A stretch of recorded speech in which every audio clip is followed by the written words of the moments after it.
What truly drives growth for you and your company? What do you think really helps you get customers in through the door? Since day one, like from even before I started my business, I have always had a YouCanBookMe calendar. Making a conscious effort to work on having a growth mindset versus a scarcity mindset is something that when I was, working full time in marketing, I never thought about this. So we're here today with Emily Claire Hughes, who has been a very lovely and enthusiastic YouCanBookMe user for many years. Thank you very much. Well, not many years, but a few years.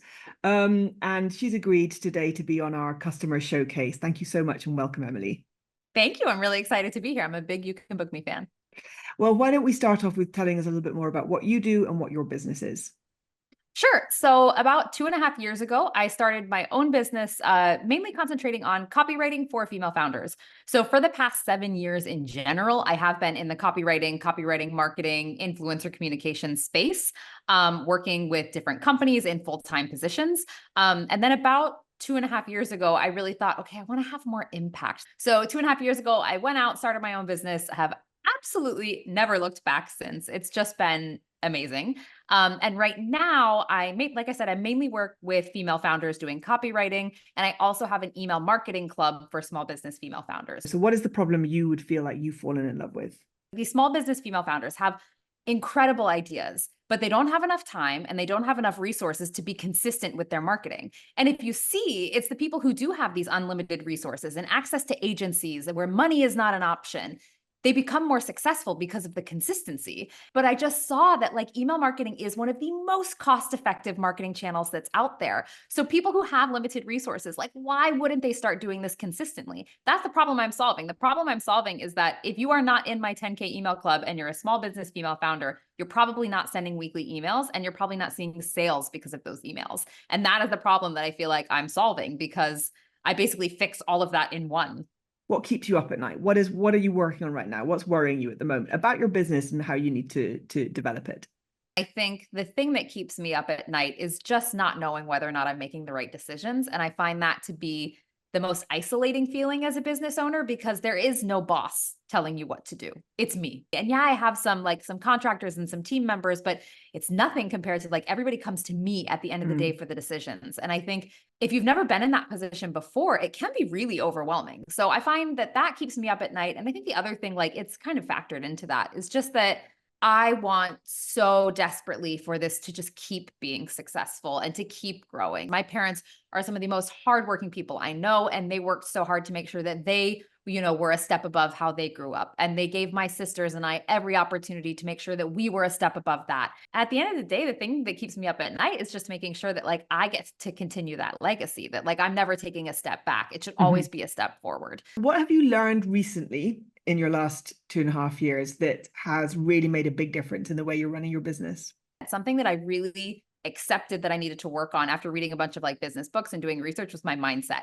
I realized that I had a scarcity mindset when it came to money and the finances of my business. And if I wouldn't have done the work and put in that work, I think it could have forced me to make some really bad decisions. Making a conscious effort to work on having a growth mindset versus a scarcity mindset is something that when I was, working full-time in marketing, I never thought about this. And I think I realized in the beginning, I was like, why am I so stressed and I get so grumpy about making these monetary decisions when it will get me closer to my goal or there is an opportunity attached to that.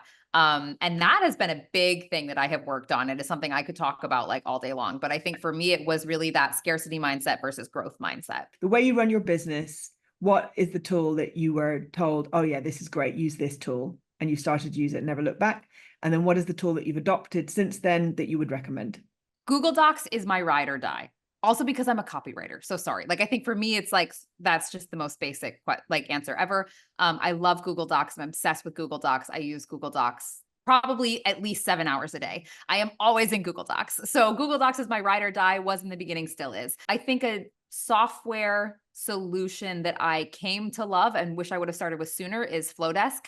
And Flowdesk for me is a tool that is just so aligned with my values in terms of quality, in terms of aesthetics, in terms of design. So I would say that's one that I've now adopted that I absolutely love and recommend to anyone who's a service provider. For product-based businesses, it's not the best solution, but I'm obsessed with Flowdesk.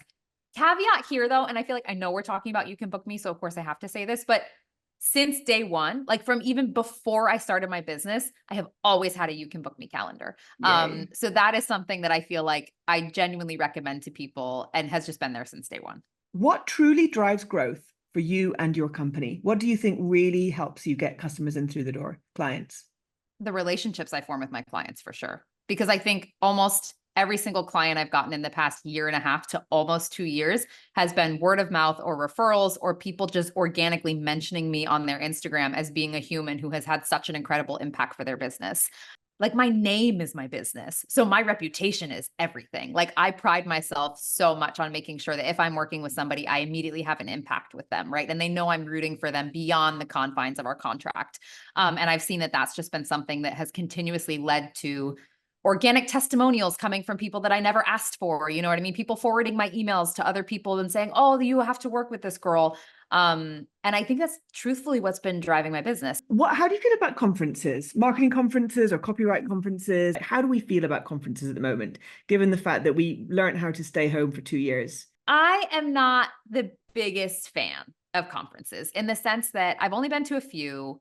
And I found that most of the conferences that I've seen, they're all geared towards full-time employees whose companies are paying for everything. And I think going back to growth mindset versus scarcity mindset, I'm happy to pay for things that I know will bring me some sort of ROI. And that ROI does not have to be financial. It could be in terms of connections or networking, whatever that is. I have not yet seen a marketing conference or something like that where it would be worthwhile for me. I think it's just a lot of hype. And I find that I actually prefer smaller groups. If I can, I'd rather be in a room of, let's say, 10 to 15 women business owners talking about their actual struggles and kind of forming like camaraderie in that way. I think sometimes with conferences, there is this almost like pontificating about how awesome everything is, how great everyone is, how much money everyone's making. And I see enough of that on social media. Like, I don't need to go to a room and be filled with that kind of energy. I would much rather just have meaningful conversations with people. Have you ever fired a customer? I have had, I think, one person in my email club who was just not a good fit. And I initiated the conversation of, are you getting enough value out of this? Because I feel like maybe you're not. It was a person who really struggled with technology. Zoom was not intuitive for them. And so much of what I do is with technology. And I mean, nothing wild. You know what I mean? I use the basics. You know, when someone can't attend workshops and they're sending you tons of messages because they can't get in and their Zoom's not working and where are the links for things? I tried so hard because I think in the beginning, I really felt like, did I do something wrong? Did I set this person up for failure? And then kind of coming to that realization of, no, actually, I think I'm just not the perfect person to help this woman. And that's fine. There is someone out there who is. And what I do not feel good about and will never feel good about is for someone paying for something when they're getting no value from working with me. So I initiated the conversation about like, maybe, you know, we should part ways. Right. We're going to change to the last section, which is called the would you rather. It's like the quick fire section. Oh, fun. Okay. Would you rather? Okay. Would you rather throw out your phone or your laptop? My phone. Would you rather get a new customer or double your sales to an existing customer? Double my sales to an existing customer. Would you rather speak at a huge conference or get a new client? Speak at a huge conference.